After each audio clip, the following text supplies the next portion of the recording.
Of all the topics Pope Francis could focus on, he has chosen marriage and the family. And he's inviting the whole church to talk and pray with him about this. Why? Because he knows that healthy, holy marriages and families are key to everything else the church does. If we can help people bring God into their homes, they will be strong and flourish, and both the church and the world will be better for it.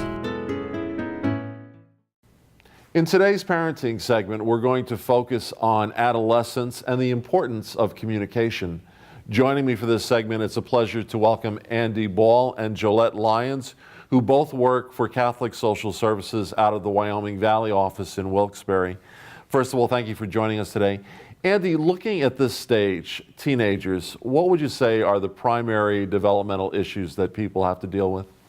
One of the largest things that you have to deal with is teenagers believe they're adults already when they're not quite there yet. They still need some guidance. We continue to develop until our early 20s, and those 15, 16, 17-year-old years, parents still need to be parents to those kids. They need to be setting rules. They need to be spending time with them, give them a guideline to lead them towards that adulthood that they're looking for. Jolette, following up on that, I mean, that can be a real challenge. How do you do that as far as, maintaining that balance where you're giving them a little freedom, but at the same time, you have to be a parent, you have to set rules? That's true. And one of the most important things is that kids need to know what's expected of them. So if there is a curfew, they need to know what time they're expected to be home. If there's a time that there's going to be dinner, when they're expected to be there, what their chores are, what their responsibilities are. They also need to know what their family stands for. So parents need to anchor their kids down to those values and morals, because there is the influence of friends and social media and the school, and that can be difficult for kids to navigate without knowing exactly where they're coming from their family. And kids can learn that by creating an atmosphere in your home where you're already spending time together. The lines of communication are open. You need to make sure that you're having family dinners, that you're creating ways to spend time with each other. If it's going shopping, if your kid is interested in a certain sport, maybe sit down and watch the game with them and make conversation happen naturally and not always be forcing a conversation with your kid. Right, and we have the cliche of family game night that's been around forever. And it doesn't have to be as technical as that. It can be, let's bake cookies, or let's sit down, we're gonna make this meal together, or I'm gonna watch you play the video game and understand what you're doing, or I'm going to look up videos on YouTube with you. Those kinds of things, just to keep the lines of communication open and keep your kids centered in that family. Andy, you use the term forcing a conversation. Why should parents avoid that as far as trying to force a child into conversation? When you're not having the regular everyday conversations, when you come at a kid with a problem and you're angry or you're upset with them in some way, their wall's going to go up immediately. They're going to be mad at you for coming at them. They're going to want to retreat immediately. They're going to go to the room, leave the house, do what they need to do to get away from the situation. Where if you're already having those small conversations with your kid, you can bring up something that's bothering you about what they've been doing or something that might be bothering them in a more relaxed situation where it's not going to cause them to get defensive with you, and they're actually going to maybe be open to looking for your advice or your thoughts on it. And I guess you have to be careful as a parent when you have one of these family get-togethers so that the child doesn't always feel that, uh-oh, mom and dad are going to have dinner so that we can address a specific issue or a concern.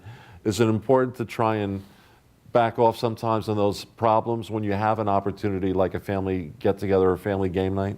Well, yeah, and if you're doing them all the time, that you're not always going to have a major thing to talk about, so it's going to be more natural. But there's times when you can spend time as a family and not even be talking. Jolette has said before, an awkward silence is okay, sort of thing. You can be in a room reading a book while they're playing their video game, that sort of thing. And you look up every now and again and say, well, how does that work? What's that thing? And then you can relate that to maybe another situation that you know that they're facing. And it comes back to the everyday conversation of, how was school today? Who did you sit with at lunch? What did you do after school? How'd you do on that test? Those are the things that keep kids anchored. And if you're having those conversations, like Andy said, the bigger ones are going to be easier because you don't want them to just know that you're angry in that moment, because all they're going to hear is the anger. You want them to get the message of, I'm concerned because I found this on your Facebook, or I heard this from the rumor mill, or whatever. If you're having those everyday conversations, the big conversations are going to be easier. Speaking of that, when you suspect that your child might be doing something, maybe something inappropriate, I think the tendency on many parents' part is to try and get into snooping, to try and find out what's going on. But why do you think it's better to take a more direct, honest, open approach when you're dealing with your child, when you suspect something is going on? If you're doing things behind their back, they're going to learn to do things behind your back. You need to be upfront and honest with them. If you think they're hiding something in their room, they need to be there, and you have to give them the chance to either come clean about it or tell them, I'm going to go through this, so we're going to go through this room together. As a parent, how does one create a comfortable environment that would nurture conversation? What can a parent do in order to foster more conversation between parent and child? I think it's just like what we had previously said, where you just say, how was your day today? That's a common question. Everybody asks anybody, hey, what'd you do after school today? And you start those little conversations. Or if you see something on maybe your news feed of your social media, you can say, hey, I saw this topic. What do you think about that? Or I had that situation when I was growing up. This is how I handled it, or something along those lines. It could be something as small as even a text message. You haven't seen them for the day, so why don't you send them something saying, hey, how's your day going? Or send them a private message through Facebook or Twitter. We know not every kid likes their mom or dad showing up on their news feed for their friends to see, but you can send private messages through those social networks so that they still know that you're staying in contact with them, you're still interested in their day, that sort of thing. And for example, in the evening, you see your son or daughter in the family room watching TV. Should a parent try and go out of their way to maybe kind of place themselves in that room in a comfortable environment that might be conducive to conversation? Absolutely.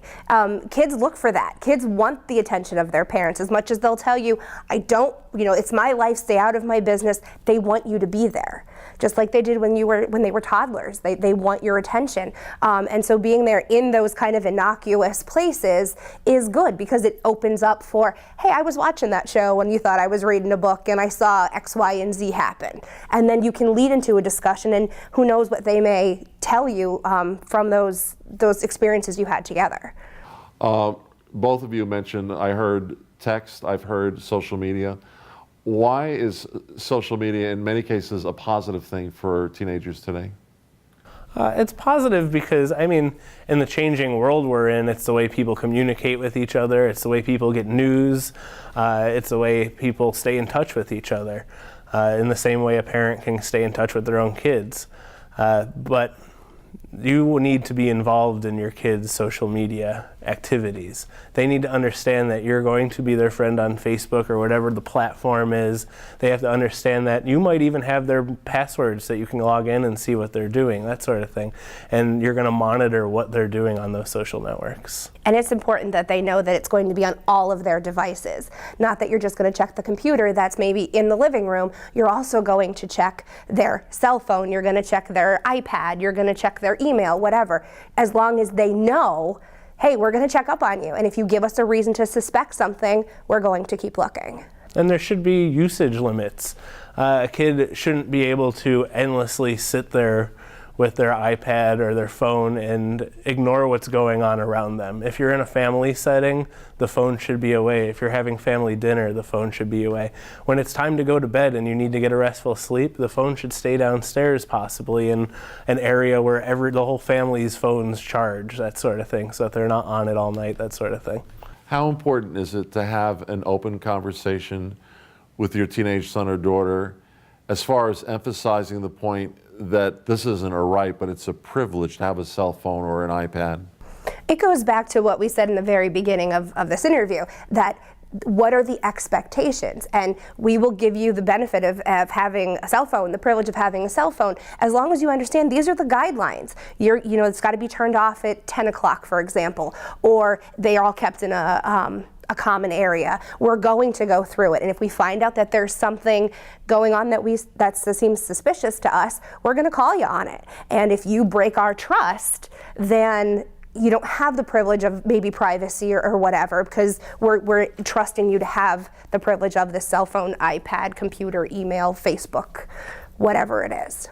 Andy, bottom line, if parents go out of their way, as you said, to set the example, because they are setting the example as a role model for what you want your children to be when they grow up, if you maintain those open, honest lines of communication with your teenager, do you think parents will be amazed at what will develop as time goes on?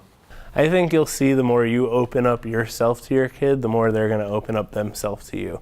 And that will build a relationship. That's what creates bonds. And I think communication is, bottom line, the most necessary thing in any relationship. Andy, Jolette, thank you so much for sharing your wisdom today with this challenging but also joyful time working with teenagers.